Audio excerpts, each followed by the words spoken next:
Hey, if you've been thinking about moving to Paris, you've clicked on the right video because, honey, let me tell you something. Paris is not the perfect, luxurious city that it's pictured to be. Like, there's so many crazy things going on in Paris, and this video right here is going to give you the gist. Right here, we're going to get the gist about Paris, the reality. So grab a cup of tea, a glass of wine, or whatever you're drinking, whatever you like. I'm drinking, orange juice right here, and get comfortable. Please get comfortable. And without further ado, let's get into it. So in this video, we're gonna see the pros and cons of living in Paris. But you know me, you already know me. I'm going to start with the cons. The first one being the high cost of living. Honey, Paris is known to be one of the most highest and one of the most expensive cities in the world, in the whole world. Paris is known for that. Everything is high, everything is expensive. There's the high cost of living, the high cost of food and drinks, the high cost of clothes and everything, the high cost of transportation. Everything is high. Like, when you think about Paris, think about high everything, high money, everything is high. I feel like I'm yelling. In the first, like, when I gave you guys the first con, I was yelling. I don't know why. So let's just because we are suffering. We suffer in this city, right? Like, just the money we spend on everything, the cost of living in Paris. You better have multiple streams of income if you want to live in Paris. The second one is the fact that Paris is so crowded. It is crowded.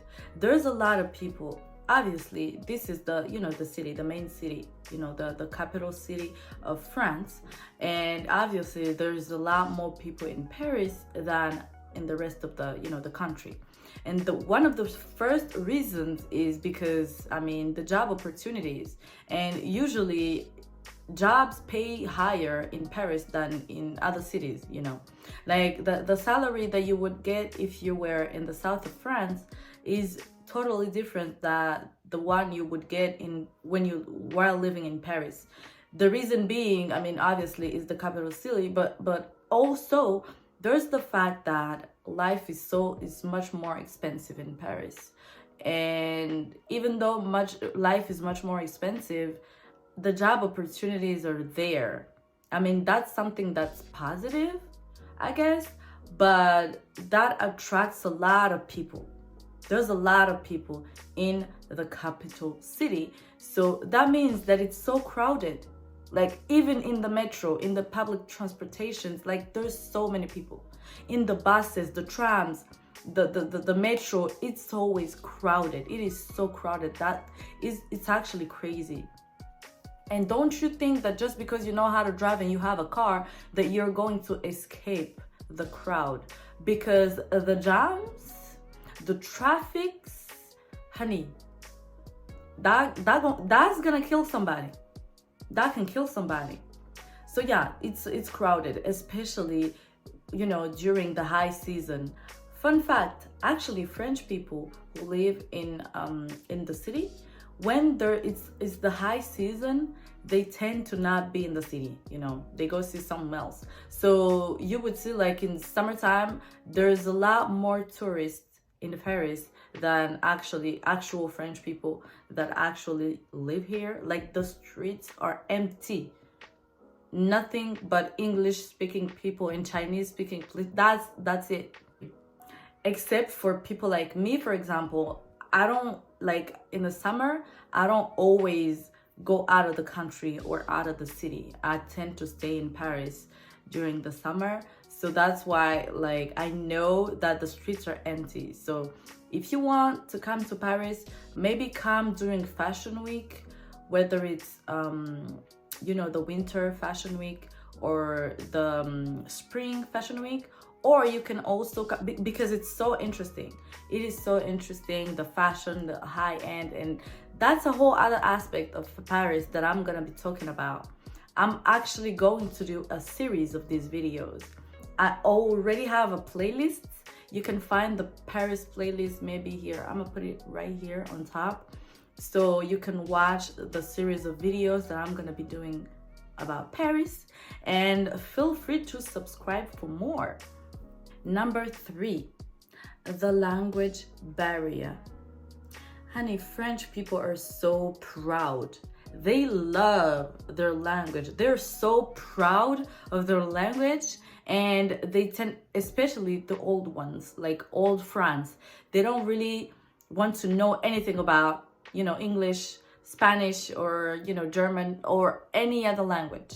They have nothing to do with those. Like, they don't want to hear about any other languages. Like, they just love their language. So if you come to France, make sure you know a few words in French, because people are not making that much of an effort. People are not doing, they're not trying to learn a new language, but that is changing slowly by slowly. It's kind of changing, especially with the new generation, like people like me, the millennials and the Gen Zs are trying, like, they definitely do speak other languages. And even, in high-end stores and all that jazz, they speak English, obviously, because they're high-end stores. But if we're talking about, the local cafe that you would get in, in the streets, or your local store or drugstore or anything like that, they're not necessarily going to speak to you in English. You know what I'm saying? Like, if you go to popular places, they might make an effort to speak English, but it's not every place that they do speak another language. Number 4 is pollution. I mean, what can I say about it? I mean, there's nothing I can say about pollution, really, because we already know what pollution does. So, like I said before, it's crowded here. There's a lot of people in this city, so obviously, the pollution. So if you're not into cities with pollution, don't come to Paris. And the last one would be, the last con, is security. Security, especially at night and in certain areas. And I'm not even gonna start with the crackheads. The crackheads are actually a problem. In certain areas, though, I'm not saying they're everywhere, but in certain areas, like in the 19th arrondissement, it's a problem. It's really a problem. But yeah, those are the cons. Do not forget this, because in my pros, I'm gonna be talking about the, the public transportation, which is great. It is amazing. I mean, but honey, the strikes and, the incidents that keep happening on these trains. Yeah, so what I was saying is that the city has an extensive public transportation network, but there are strikes 24/7. There are incidents 24/7. So trains are there, and the metros and all that, but they don't work quite often. They don't really work that well. I mean, if you've been to Paris and you've noticed this, drop a comment, actually. If you actually been in this city and you can confirm whatever I just said, just drop a comment.